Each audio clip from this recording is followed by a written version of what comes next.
Kinshasa, October 1974. The capital of Zaire is about to experience a historical moment. A summit sparking a counter and a musical event that will transform the history of modern music. Two giants of the ring clash. Muhammad Ali, legendary boxer and icon of the civil rights movement, against George Foreman, invisible and feared heavyweight champion of the world. But this event goes far beyond the title of world champion. Alongside this legendary fight, another event is being prepared.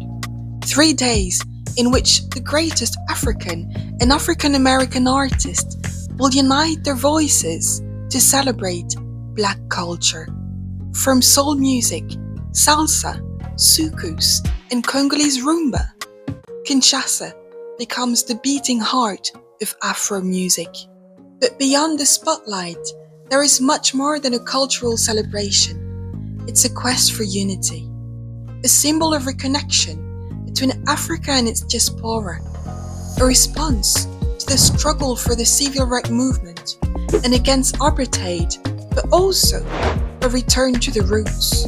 Get ready to discover how 3 days, one fight, and an entire continent changed the history of music. One day, one concert. This is the incredible story of Zaire 74, Rumble in the Jungle. Everything starts with the idea of a unique man, a businessman called Don King. Don King is going to have a very unique idea. His idea is to create a unique boxing game. And what he's going to do is that he's going to convince Muhammad Ali and at the time, heavyweight champion George Foreman to sign 2 separate contracts. These contracts imply that the 2 boxers are going to accept to do a unique game for the heavyweight championship game, but under the very unique condition that Don King managed to gather $5 million. But unfortunately, Don King is not going to manage to gather that amount of money, which at the time was a huge amount of money. Instead, he's going to be talking with a man. That man is called Fred Weimar, and Fred Weimar was one of the closest advisors of the Congolese president at the time in Zaire, Mobutu Sese Seko. And Elise, why talking with Fred Weimar? That Mobutu Sese Seko is going to realize that there is a huge opportunity not to miss, because hosting that unique event in Africa, and more specifically in Zaire, in Kinshasa, would be an opportunity for him to spot the light on his country, but most importantly, to establish his leadership as an African president. To finance the event, Don King is going to surround himself with different partners, including Helldale Film Corporation and Video Techniques. And while there are some rumors about the participation of Libya in the finance of the actual event, it is in Kinshasa that the Rumble of the Jungle is going to be finally announced in May 1974. The dream is now becoming a reality. The people's choice. And so what we're going to do here today is to talk about Ali leaving here, going to meet George Foreman in the quest to regain his crown as the heavyweight champion of the world. Muhammad Ali arrives in Zaire a couple of months before the mythical game against George Foreman, and when arriving, he's going to be welcomed as a national hero in Zaire. In the eye of the Congolese population, Ali represents hope for Africa and beyond. And since the country only gained its independence against Belgium 14 years before the event, after years of domination of the Belgian colonization and a long period of political trouble, this moment feels like a moment of rebirth. Muhammad Ali became of hope of Black unity, and in the eyes of many Africans, embodied a new hope, a central element of Muhammad Ali's use of clothing as a strong symbol of his African identity, or the way he was dressed up throughout his time in Africa, dressed in local outfits, including one used all over Africa. The boxer from Kentucky decided to wear a white dressing gown with clothing from West Africa for the fight, and he will also have a belt, and at the end of it will be embellished by pearl, word characteristic of the people from Cuba in Zaire. Spending time in the street with the young people, Muhammad Ali organized meeting to talk about the fight, and he will be absolutely adulated by people who will be singing Ali Bomaye, meaning Ali, kill him, talking about George Foreman. That mean kill him. His commitment for the fight against racial discrimination and the inequalities suffered by black people throughout the world made him extremely popular with African people. Muhammad Ali drew his inspiration from Marcus Garvey and W.E.B. Du Bois on the idea of black nationalism and returning to African roots. He claimed his African origins with pride and declared, "I haven't been back home for about 400 years." The excitement around the match Ali versus Foreman is growing and growing, but in parallel of Muhammad Ali public decoration, it is also all the promotion around the unique concert that will be happening at the same time as the Ali versus Foreman match, that also gonna create a unique excitement all over Africa and throughout the world. I promise you the spiritual commitment, the rhythm, and the beat, and we're going to Kinshasa for Zaire 74. The concert, Zaire 74, is gonna gather the most incredible artists of this time.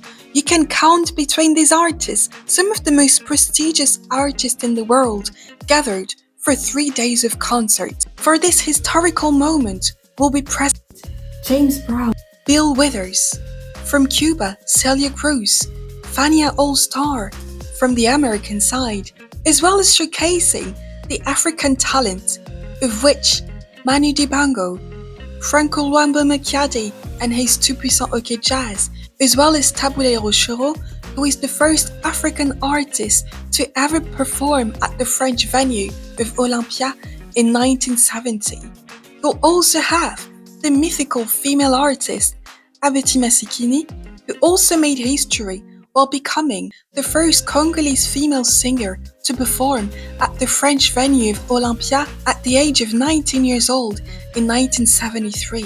For this concert, we'll also have the presence of the emblematic singer from South Africa, real symbol of the fight against apartheid, Miriam Makeba, who was at the time in exile. In total, it is more than 30 different musical bands that will be performing in this unique musical marathon. All these African and Congolese stars are actually gonna be absolutely fascinated by those American superstars who, for some of them, really inspired them a lot. And for the American star present, for some of them, it was the very first time that they've ever been to Africa, and they're gonna be discovering and rediscovering African culture, Black culture, Congolese culture from a new angle. And despite of the cultural and linguistic differences, this concert, Zaire 74, is a unique moment of reconnection to the African roots and a moment of African and Black unity. The event will receive unprecedented media coverage. The Pan-Africanist weekly journal, Jeune Afrique, will cover the event, as well as the newspaper from Ivory Coast, Fraternité Matin. The words, President Mobutu, thanks to this boxing match, Kinshasa, for a moment, become the capital of the world, could be seen everywhere on the walls. Kinshasa was promoted capital of Black people, capital of the world, for one night. the entire African diaspora will be gathered as one voice to support its hero. And you could hear everywhere Ali Bomaye for this unique event in the history of music and in the history of black culture. And the Congolese singer Abeti Masikini will also say, "My blood brother, you're now welcome in Kinshasa, in Zaire, in Africa, after 4 centuries of separation." James Brown will also mention the President Mobutu during the performance of his mythical song, "This is a Man's World." This event is also organized in the unique context of Mobutu Zaireanization and his retour à l'authenticité. He is at this time at the height of his political ascendancy, with his ideology, and the return of authenticity will be used during this event to showcase a new image of Zaire, a modern, powerful Zaire that will now need to be included in the international stage. L'authenticité, c'est quoi? D'abord, pour nous Zaïrois, c'est une question de dignité. C'est le respect dû à ses origines. For Mobutu, this was also an event in the quest of global black solidarity, and he will say, "Black power is sought everywhere, but it's already realized in Zaire." On both sides of the Atlantics, the aspirations were merging, erasing traces of colonization and slavery. With Mobutu, Zaireanization policy were echoing the demands for civil rights, as well as the end of apartheid, its violence and its discrimination. Muhammad Ali, this fight against George Foreman, and this concert, Zaire 74, all became the symbol of this desire for unity. And Muhammad Ali became the voice of the entire African diaspora.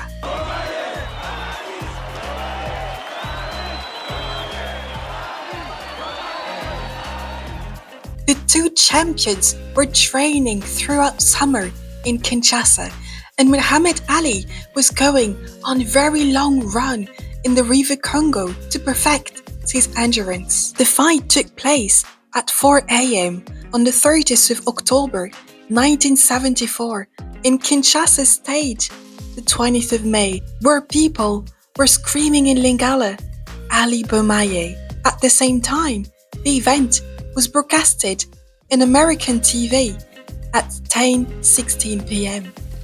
The greatest of all time had a clear strategy. After analyzing George Foreman's behavior and, most importantly, understanding how the heavyweight champions was winning all his match, he realized that George Foreman would always win his match in the first round, and understood that the weakness of the champions was his lack of endurance. Ali trained until being exhausted throughout summer to perform, to perfect his own endurance. At 3 a.m. local time, it was the moment of truth. Ali, sensed by the crowd singing "Ali Bomaye," was ready. He was ready to implement his strategy and take every push from George Foreman until he got exhausted. Taking the champion's violent blow with pain and bouncing off the ropes, Ali found a way to worn Foreman down and force him to fight more than 5 rounds. Throughout the match, he shouted assassinated words to Foreman, trying to defeat him psychologically, and it was his, "Is that all you've got, George?" To which Foreman replied, "Yes, that's all I've got left." That proved to be the turning point. In the last 3 rounds, it was Ali who regained his ascendancy physically after winning psychologically. Out of breath, his face swollen from Ali's blows, Foreman was knocked out in the 8th round, getting up a second too late. Muhammad Ali regained his title 10 years after his first fight against Sonny Liston. This unique game in history will remain the pride of Africa and has been watched by millions of people at the time. It remains until now one of the greatest moments of sport in television of all time. During 3 days, Kinshasa was the capital of the world. This event remains in the collective consciousness of Black people as one of the main musical and cultural events of all time. But the heritage and the legacy of Zaire 74 and the Ali vs Foreman match is beyond the 70s, with many references to Ali Bomaye and Rumble in Jungle, both in the cinema and in music. And Zaire 74 remains a unique moment of Black unity, of culture, as well as being one day, one concert that will remain in history. Doing it!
lelo na mwana ya mwasi nzoto ya Rochereau akatinga motema bolingo ekosenga mbula te tika nalinga moyo nyonso lamu makanisi soki ekomi yango moto ekoli ekomi mombu ya lamu